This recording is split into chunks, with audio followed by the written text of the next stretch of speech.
Wag po kayong manlito, ha. Ginagamit po nila ng expose ito pong, kailan ba 'tong rally na 'to? Itong darating na rally, nananawagan po sila. Mapanlin lang talaga 'tong mga 'to, eh. Ginagamit po nila ito pong, tampok na issue na buy scam, 'no, para po manawagan sa rally nila. Tapos ang binabanatan po dun, si Marcos at tsaka si Sara Duterte. Ano po kinalaman ni Sara Duterte sa buy scam? Alam niyo po, ito po yung, pinapanawagan po 'to ni Trillanes. Nakakadalawa na po sila, wala pong epekto, wala pong sumasama, 'no? Dahil impeachment po kay VP Sara yung kanilang panawagan. Ngayon dahil siguro alam niyo naman 'tong mga kakamping Katdilawan, sabi ko nga sa inyo wala tayong hindi natin kakampihan. Sabi sa inyo ginagamit natin yung kanilang mga research. Eto po sila po ng gamit, 'no, very popular. Very popular po yung pong, ginawang expose ni Tatay Digong at tsaka ni Congressman Ungab, kasama rin sa programa na yun si Attorney Vic Rodriguez, 'no? Very popular po yung naging resulta, 'no? Dininay at, tinawag na fake news ni Bersamin, tinawag pong sinungaling ni BBM si Tatay Digong.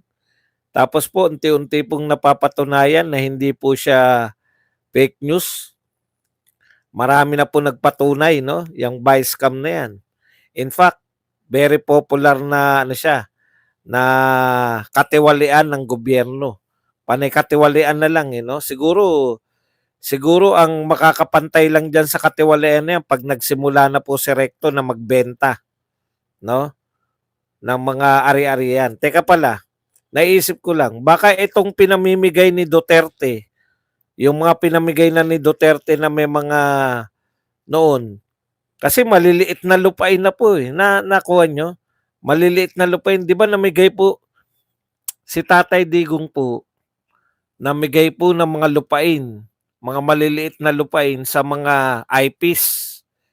Natatandaan niyo 'yan, 'di ba? Yung mga nabigyan po sa Boracay, putya binawi ni Marcos, eh.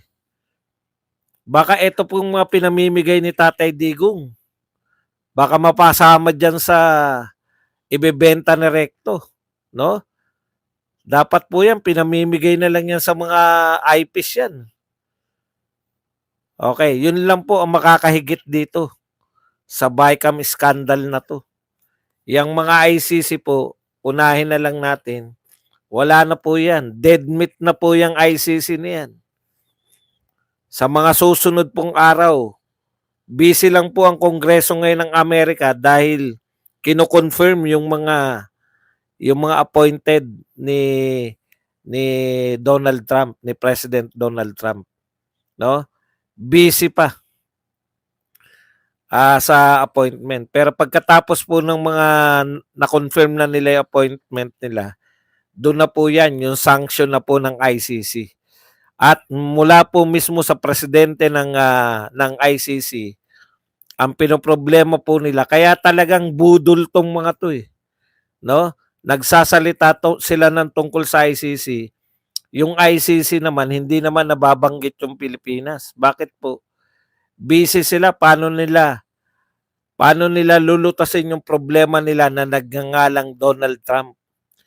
Iipitin po ni Donald Trump yung kanilang pondo. Iipitin po ni Donald Trump yung kanilang asset sa buong mundo, hindi lang po yung sa Amerika. Dahil pag nag-sanction po yung Amerika sa isang organisasyon, yari po 'yan. Tsaka tandaan niyo po, ang Pilipinas po ay kaalyado ng Amerika, 'no? Kasama po riyan sa batas. Batas po 'yang ginagawa nila, eh. Apektado po, batas 'yan para sa ICC. Lahat, 'no? ng mga ganitong organisasyon katulad ng ICC at saka yung mga future na itatayo, papapanagutin ng Amerika kung mayroong dadakipin o i-issuehan ng warrant of arrest na mga American citizen sa buong mundo, no? At saka mayroong sa buong mundo US citizen at saka mga kaalyado ng Amerika na hindi miyembro ng naturang grupo. Hindi ka miyembro ng ICC, mag-i-issue sila ng warrant of arrest sa non-member state at kaalyado ng Amerika, yari ka sa Amerika. Yan po yung batas na yan. Magre-retaliate po yung Amerika sa sino mang organisasyon na mag-iimbestiga, mag-i-issue ng warrant of arrest at dadakip sa mga mamamayang hindi miyembro at kaalyado ng Amerika. Kaya pasok na pasok si Duterte dyan. Subukan ninyo. Kaya lang, siyempre, ano pa yan, no? Hindi pa po na ipapasayan dahil ngayon pa lang po nila pag-iisip. Kaya lang, ang bilis eh. Ang bilis po magtrabaho ng Donald Trump. Nakita nyo po yung sinasabi nila, paano mo papauwiin yung mga illegal immigrants? Ang dami niyan. Ayan po, nakikita po natin. Daan-daan libo po. No? Libo-libo po pinauwi araw-araw. Yung mga Meksikano, kusa nang bumabalik sa Mexico.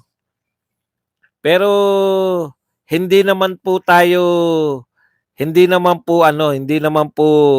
totally.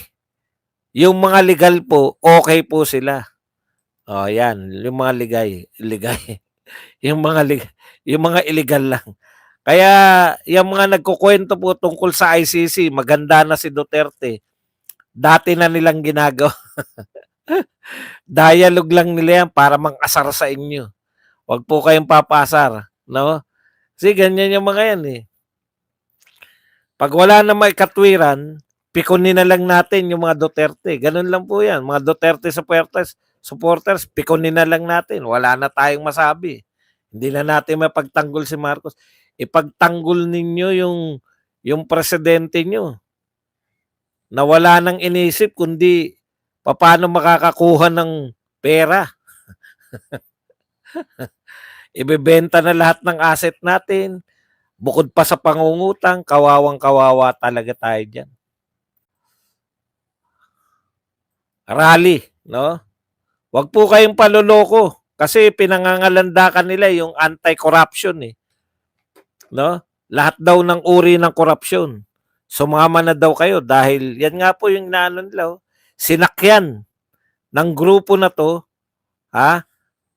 sila rin po yung grupo na ang dati lang nilang panawagan, impeach BP Sara eh. Pero dahil nilalangaw lahat ng kanilang mga rally, yan, nariyan po tignan nyo po mga nananawagan. Si Trillanes po, ang pangunahing tagapanawagan yan eh.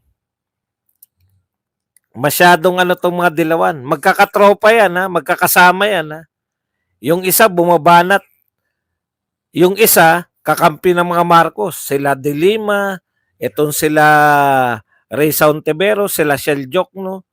Tapos yung iba naman, kalaban naman ni Duterte. Hindi, lahat pala sila kalaban ni Duterte. Pero yung iba, kunwari, bumabanat sa mga Marcos, yung iba naman, kakampi ng mga Marcos. For survival po yan, yung mga dilawan at kakamping. Okay. Wala pong, yan pong mga yan, no? Wala pong mga prinsipyo kung saan sila makakasurvive. For survival na lang yan eh.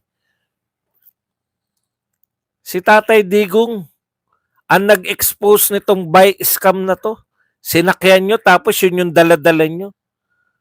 Yun kunwari yung dala nila pero impeachment kay BP Sara ang kanilang panawagan. Tanong. Ito, maliwanag na tanong sa kanila. Cielo Magno at Trillanes, kung kasama ka dyan Trillanes, siyempre, para hindi malito sila Cielo Magno dahil star si Cielo Magno eh. Tanong Cielo Magno, pro-impeachment ka, nananawagan ka ng pro-impeachment kay BP Sara dahil dyan sa confidential fund. Bakit wala kami naririnig sa inyo na impeachment kay BBM? Mas malala to. Di ba? Mas malalaking pera pinag-uusapan. Pagbebenta ng ginto, paggawa ng Maharlika Fund, pagkuha dyan sa mga pondo ng pamahalaan, nilagay sa Maharlika Fund, pagta-transfer ng mga budget. No? Kung talagang totoo ka, nananawagan ka ng laban sa katiwalian, bakit ang impeachment lang laban kay BP Sara? Bakit hindi kayo nananawagan ng impeachment sa presidente? O di halatang halata kayo para nyo makuha yung mga galit na kay Marcos kasi walang pumupunta sa inyo eh. Tanungin nyo po sila, bakit hindi kayo nananawagan? Kung may katiwalian si Marcos, bakit hindi kayo nananawagan na i-impeach si Marcos? Di ba? Alam naman natin ang pakay nyo eh. Ang pakay nyo, malinaw na malinaw, no?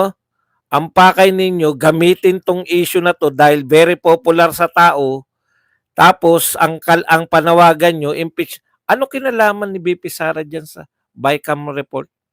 Ano kinalaman ni BP Sara sa mga blanco sa BICAM?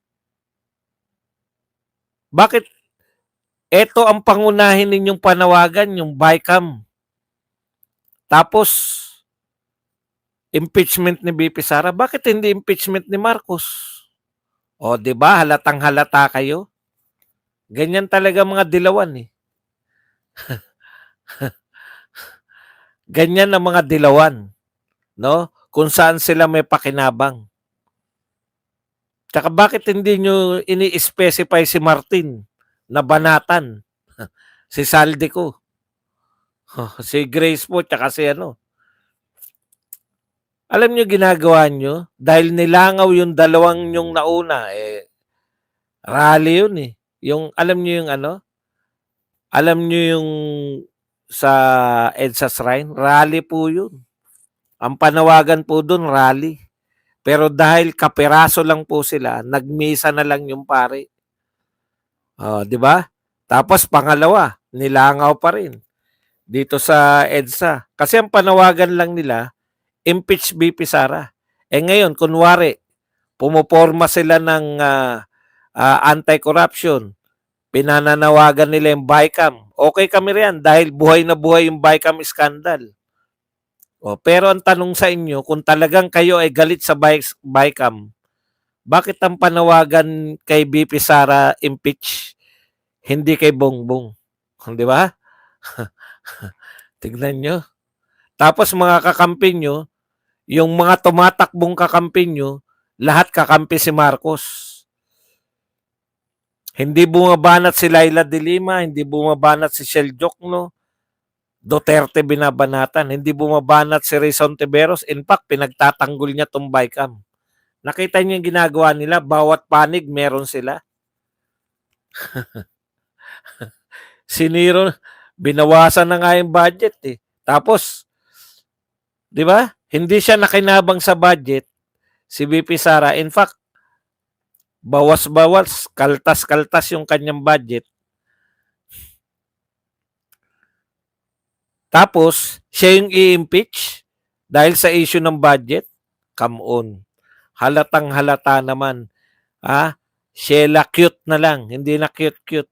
Sheila cute Magno. Halata naman yung panawagan mo. Okay. Anyways, huli na naman nyo yan. Naghihingalo na kayo.